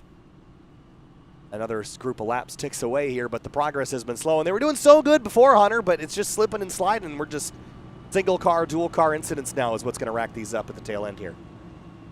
We've got a number of drivers as well. This is what I was trying to say. We've got a number of drivers that are up here without a win. JT Poole, Matthew Bell, Tommy Ryan. Oh, look, there goes the one of Seth Noel. Going to take the lucky dogs. He'll be back on the lead lap. Ryan Hartz, Dom DeLeo, Cosmin Yonoshiwu. All these guys in the top 10 that are not named Jake Nichols have yet to win a race this year in the Cup Series. So this, and with Scioli being out, this helps that lucky bunch a ton. Yeah, Seth Noel, that was a gift. And he's got lots of laps left to use this stuff up, too. Yeah, I wouldn't count him out yet either. The way these last 50 laps or so have gone, just caution after caution, as long as you're not involved and some of the drivers in front of you are making pit stops, then you've got a shot. So he's currently 23rd on the track right now. I feel like he can at least manage a top 10 out of this. Obviously not the result he wants, but better than nothing, I guess. Better than nothing. So who out up in the top 5 here other than Jake Nichols has the pace to win this? I think you got to look at the 9, you got to look at the 3. But, I mean, does JT Poole, he's ended up second somehow, but do you think he's got the raw pace to beat that 91? I don't know if he does. If anyone's on the outside, I don't think they have it. If they're on the inside and they're able to time up the restart, they might have a shot. because we saw that there with JT Poole, who's restarting right behind Jake Nichols. He did not get firing right away. But we'll have to see if Matthew Bell can get a better launch than the 32 who restarted right behind Jake Nichols. I think we'll get the one to go this time by. See what the pace car lights say. This is it. All right. Slowly creeping towards the end of this. Man, that progress really did slow down, didn't it? Yes. It fell off a cliff. That's how Bristol goes. The worst thing is when this happens in the first 15, 20 laps of the race. It'll make these races last like 3 hours. But we're getting there. Nichols on the inside, the 32 of Poole on the outside. And pace car will peel off. We are 34 laps to go. Back underway. Not a good jump there for Matthew Bell as well. JT Poole going to have the momentum to carry him into second. Here comes Tommy Ryan on the outside. Massive run for the 99. Going to get up to fourth, but he had pace there to go around the 9 of Bell. 16.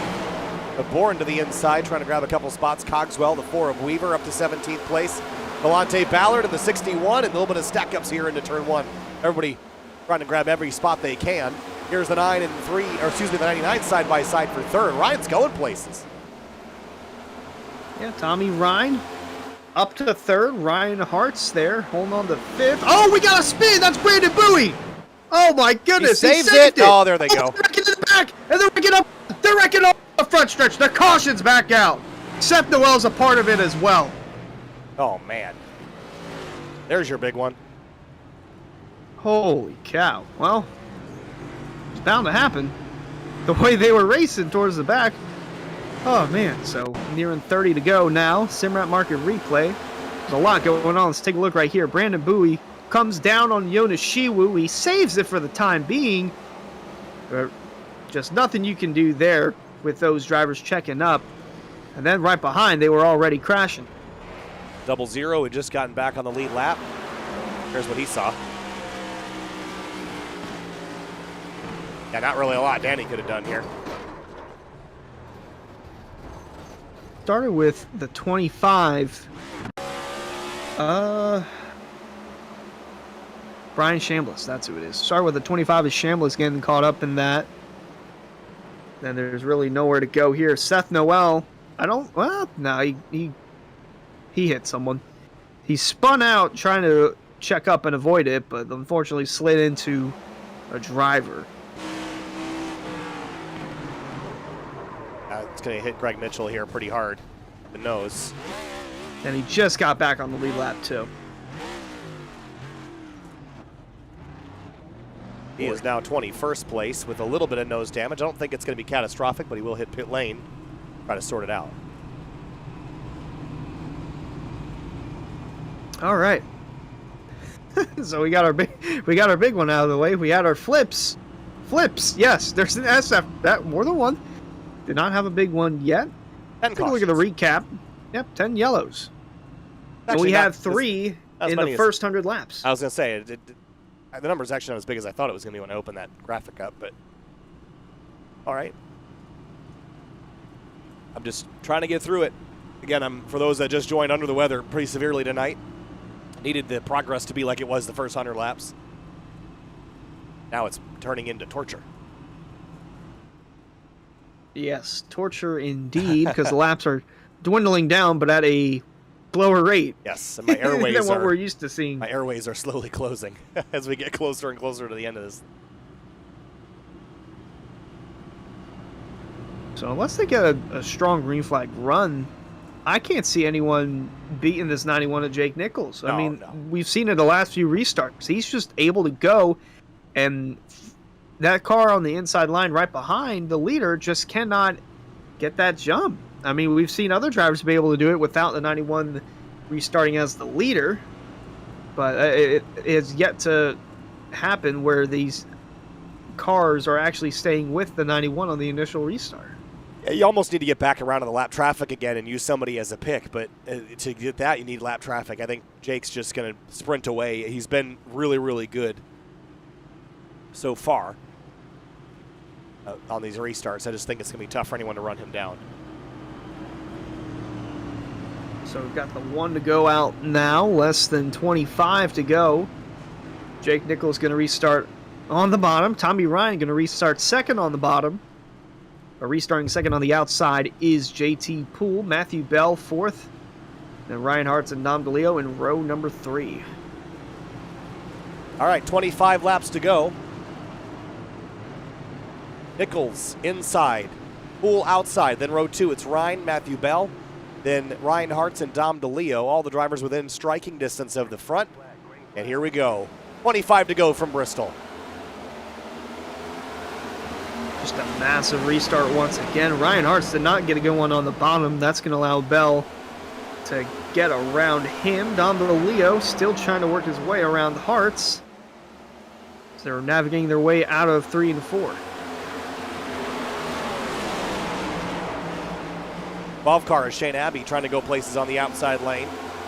Almost up to the top 10, but where do you go? 3 wide to the outside of the 27? Not quite. I think he might have scraped the wall there a little bit, but nonetheless still has speed. And the caution's back out. And trying to see where this was from. Did the 32? He lost a bunch of ground, but... No, I don't know where this one was.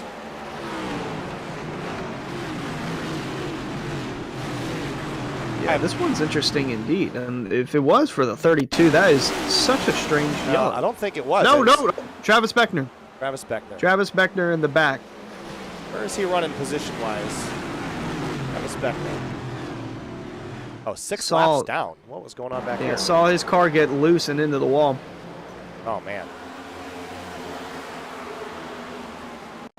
Well, yeah, Robertson snuck by there, but see it there. He just enters the corner high, gets loose, overcorrects, and into the wall. Unfortunately, no one got in that wreck as well. But the caution is back out with 20 to go now, and boy, what's going through the mind of Jake Nichols? Like, make it over is what he's thinking. We're so close. What we're going to do is we're going to take another short break with SimRap Market. We'll be back with the restart with less than 20 to go in a moment.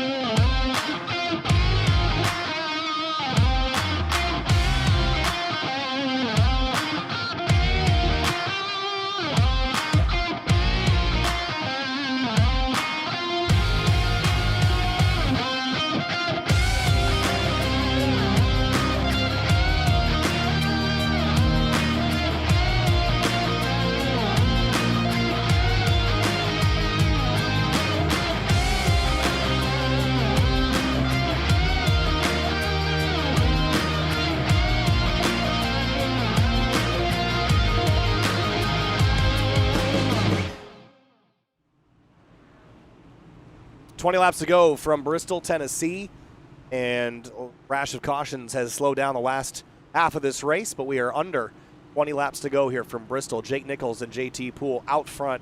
Tommy Ryan and Matt Bell third and fourth, and Dom DeLeo in fifth. 2 laps until we get back Green Hunter. Jake Nichols is the easy prediction to win this race, but does anybody have anything for that number 91? I still think it's the 3 of Hearts, even though he's been falling back on these restarts, just has not had the speed to go because of the 91 of Jake Nichols. He gets such a good launch that second car on the inside line just doesn't get going. And throughout the night, we've been seeing that the second line can go. Well, the second car on the inside line can go, but I guess not when the 91 of Jake Nichols is the leader. He just gets such a massive launch that it separates him at least half a second from the competition. Be a tough one to beat that 91. Ryan Hartz has slipped a little bit on these most recent restarts back to 6th. Gabriel Ellison, Rafe Slate, Cosmo Yonoshiwu up into the top 10 as of late. And Garrett Grant has fought his way back. Seth Noel trapped in 18th place. Still trying to recover from that restart penalty he got about 30, 40 laps ago. Yeah, still tough, and he was involved in the second to last caution. Massive crash on the front stretch, but nonetheless, going to go back up front and restart here. Jake Nichols on the bottom, JT Poole on the outside.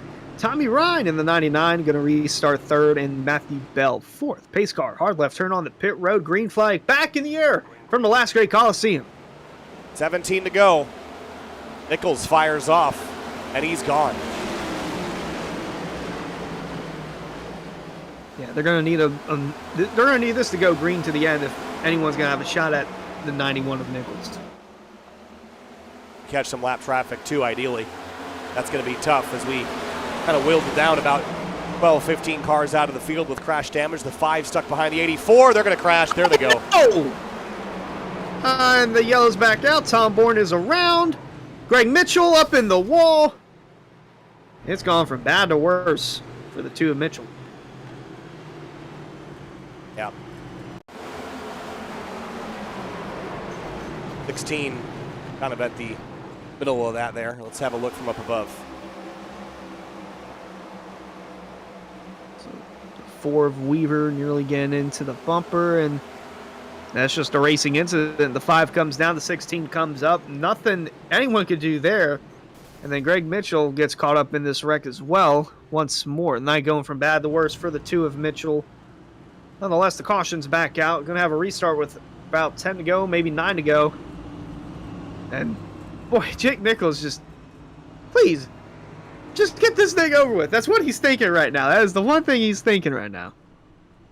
Yeah, and just restart after restart after restart after restart. You know, the first half of this race, everybody was crushing it, and then the second half, you know, when you're too wide like that, people are just not using the width of the racetrack. And the guys to the inside are just assuming they're going to get the full track width, but that's just not how it works. You know, you've got to leave margin, and that's just not happening, Hunter. As we get closer to the end here, everybody's just assuming that everyone's going to give them the full width of the road. Not how it works. You got to be paying attention, looking out your doors, using your spotters.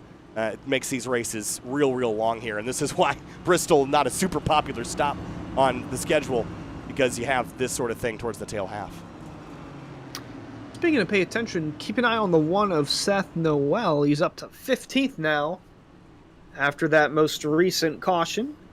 Like I said, he could manage a top 10 out of this if things continue the way that they're going. He's been able to get back on the lead lap, was caught up in a caution, but nonetheless, he's still within striking distance of that top 10.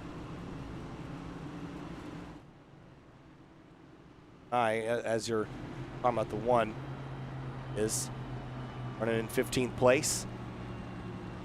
Here's a prediction, Hunter. We end under green or end under yellow? I say green. I say we get a green-white checker, and they get to the white, but they do wreck in turn 2 towards the back. Right. Bold prediction. Pretty safe. I don't know how bold it is. I think we've seen that happen a couple times this year.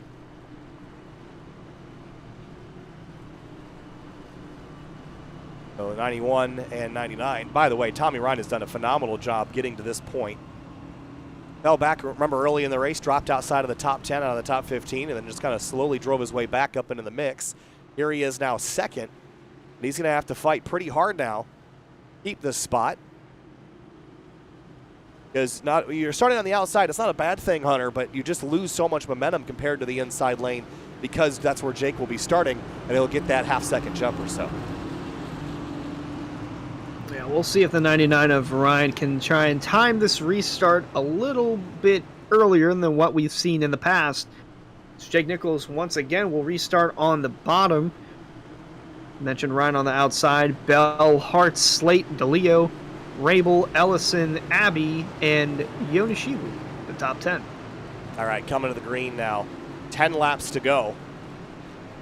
Good thing for Jake Nichols is they're running out of opportunities to crash, so he'll get to the checker sooner or later. Here we go, 10 to go from Bristol. And again, good launch for Jake Nichols. Matthew Bell right behind, trying to get around the 99 of Ryan. Oh, that is tight right there. Almost came up in front of him. And the battle for second is hot, 2 by 2. At this point, it's who wants to be third with how quick these yellows have been coming out. Right now, it's Reinhardt's in the 3, but Bell's fighting hard for it on the bottom. 8 laps to go. Boy, Don DeLeo's still looking to get around for that top 5, and he's around the 9 of Bell, so he's actually up to 4th. Bell is in 5th. Slate on the bottom. Rabel, well, not actually Slate on the outside. It don't matter. Caution's out anyway. Tom Bourne, I think that was Chambliss involved as well. Might have been Yoakum. Take a look at a replay. Oh, no. And no, yep. Man, it was Yoakum. There was already a car slow on the inside, so take a look at this from above. Again, same thing. Same thing that we've seen a handful of times. And that was Chambliss spinning towards the bottom. Not sure what happened there. Yep, all on his own. The field stacked up again. Believe this might put us with an unofficial green-white checkered. It's going to be close. I mean, these cautions go by relatively quick. I think you're right, though. Three laps, maybe? It's either 3 or an unofficial GWC. Now, with the way green-white checkers work in the area, we only get 1 attempt at them. So I don't believe we'll hit that yet. This might be an unofficial green-white checker. See how it lands here. Jake Nichols, Tommy Ryan, Reinhardt's. Your top 3. Reinhardt's in that 3rd spot. A great place to be for this restart. Yeah, I still think Reinhardt's is the man that is capable enough to beat Jake Nichols, especially this late in the going. The speed he's had at this track. Early on, it didn't seem like it was stuck around 10th or so, but with the way this race has worked out, he's been able to grind his way towards the front. He's been inside the top 10. I still feel like he's the best shot that the field has against Jake Nichols. Tommy Ryan, we'll have to see how he goes on this restart, but I'm keeping an eye on the 3 of Hearts. I think he's probably got the best shot at beating Jake Nichols, but it's still really hard to root against the number 91 coming into the season, or coming into the night, I should say. 4 wins out of the 7 races that we've had. The other 3 belong to Skyoli, Weishart, and Ricky Springer. So the wins have not been evenly distributed this season like they were last. It was the 91 on top. And do the lights shut off this time? No, they will not. So that means we're going to get that unofficial GWC, as you mentioned, which means that we still could get another yellow. Yeah, and Scioli's not in tonight, so imagine if James Scioli is racing. He might be leading, or he might be 2nd, 3rd, 4th. He might even be out of the race, but nonetheless, him being out of this race, not showing up, has played dividends to the rest of the field. We've seen a number of drivers up here who have come up through the carousel and tossed their name into the hat for the win tonight. But Jake Nichols still in front as Reinhardt, DeLeo, Bell, and others still look for their first Cup win of the season. Yeah, there's lots of drivers in here that would love to add to the W column. They're going to get 2 opportunities in theory, maybe 3 or 4. 3 laps to go, which means that next time by is going to be our unofficial green-white checkered. If the caution comes out, we will re-rack him and restack him. If we get to the white, race is over. I'm still looking to see if the 3 will get the jump. I feel like this is the car with the best opportunity to beat the 91. Might be the best car to get a good jump. It's that 2nd on the inside line. Tense moments here. A mile is all that's left in the 8th round of the Area Cup Series. Pace car pulls off. 2 laps to go, and there goes Jake Nichols. Green flag back in the air. Does not matter who is 2nd on the bottom. That leader has the advantage. Now it's just a fight for 2nd. Tommy Ryan going to hold on to that for now. Hart's in 3rd. The rest of the field fight off. We get them across and get the white flag. One more time around for Jake Nichols. Quarter mile left, and he picks up his 5th win of the season. Jake Nichols in the 91 fought through traffic, lost the lead, gained it back, and Jake Nichols wins the 5th race, his 5th race of the season. Oh, massive crash on the front stretch. As they wad him up in turn 1. Oh, there they go. Took a while for that to happen. Jonas Shiwu spinning all over the place. But nonetheless, Jake Nichols picks up win number 5 on the season. Boy, oh boy. Well, this one's finally over. Yep. Nichols brings it around. Took a little more than the original 48 minutes from the drop of the green Yes. flag, but nonetheless, Jake Nichols gets the job done. Tommy Ryan, Dom DeLeo, second and third. We'll talk to those two and Jake Nichols in just a moment. Ryan Hart's, Rafe Slate going to come home with solid top 5 finishes.